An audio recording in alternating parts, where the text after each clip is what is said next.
ఏంటంటే చైతన్య గారు ఈ సినిమాకి ప్రాణం పెట్టేశారు, ప్రాణం పెట్టేసి పనిచేశారు అని చెప్పి ఆయన ట్యాన్ అవ్వడం, లేదంటే ఆ శాండ్ ఫైట్ ఇవన్నీ చెప్తున్నారు కదా. అది కాకుండా దీనికి ఆయన ప్రాణం పెట్టేశారు అని దానికి ఒక ఎగ్జాంపుల్ చెప్పమంటే మీకు గుర్తున్న ఎగ్జాంపుల్ ఎవ్రీడే ఎవ్రీడే అంటే ద హార్డ్ వర్క్.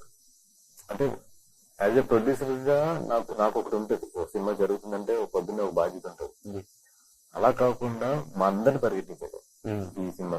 పరిగెత్తించడం అంటే ఆయన ఫోన్ వస్తుంది అంటేనే ఈ సినిమా ఆల్ జనరల్ గా కూడా మాట్లాడుతుంది. ఆయన ఎంతసేపు ఏంటంటే సినిమా సినిమా ఈ సినిమా దీనికి ఏం చేయాలి, ఎలా చేయాలి, ఏంటి. ఇప్పుడు బట్టలు ఇవన్నీ ఉన్నాయంటే చాలా ఎక్కడ పల్లెటూరులో అక్కడెక్కడ కొన్ని తీసుకొచ్చిన బట్టలు అన్ని అసలు ఎక్కడ డిజైనర్ వేర్ అనేది ఈ సినిమాలో ఉంటుంది. జుట్టు దూకోకూడదు, జుట్టు వదిలేసాడు. చాలా తక్కువ సీన్ లోనే జుట్టు దూకున్నాడు. గడ్డం కూడా ఇది చేసుకోవాలి.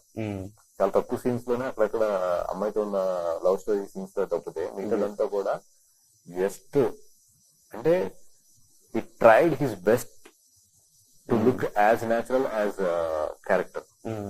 దానికి ఆయన చేసుకున్న హోంవర్క్ ఇది అంటే చాలా మనసు అయితే పెట్టాడు. ఆయన కష్టపడ్డాడు బాగా ఈ సినిమాకి. అంటే ఒక యాక్టర్ కి అంత 100% ఇచ్చేయాలి, మోర్ దాన్ 100% ఇచ్చేయాలి అన్నప్పుడు ఏదో ఒకటి హుక్ అయి ఉంటారు గట్టిగా. అది ఎప్పుడు అని చెప్పారంటే సినిమా స్టోరీ ఇదంతా ఓకే, బట్ దాంట్లో ఏదో ఒకటి మాత్రం గుచ్చుగా ఉంటుంది గట్టిగా. అంటే అవన్నీ తెలియదండి. బట్ నేను ఈ కథ చెప్పి ఆయన మోటివ్ చూస్తున్నప్పుడు అయితే మాత్రం నాకు అనిపించింది ఏంటంటే హీ వాంట్ అచీవ్ సంథింగ్. ఆ టచ్ అయితే బాగా వచ్చింది. నేను 100% లవ్ కి చూసినప్పుడు ఇప్పటికీ మాత్రం నేను ఒక యాక్టర్ గా బాగా ఎదగాలి అనేది మాత్రం కథ అయితే మాత్రం చాలా దాంట్లో చాలా డిఫరెన్స్ చేశారు.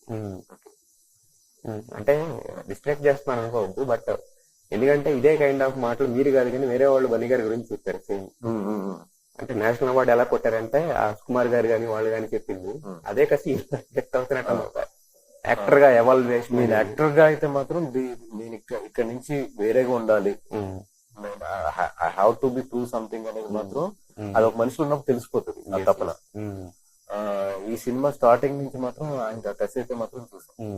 జస్ట్ నాట్ అంటే ఒక సినిమా ఒక హిట్ అదే అనేది కాదు, నెక్స్ట్ లెవెల్ ఆఫ్ కెరీర్. ఈ సినిమా కదా ఆయన నెక్స్ట్ సినిమా చేసినప్పుడు కూడా చూడండి ఆయన డెడికేషన్ మాత్రం మారింది, చాలా మారింది.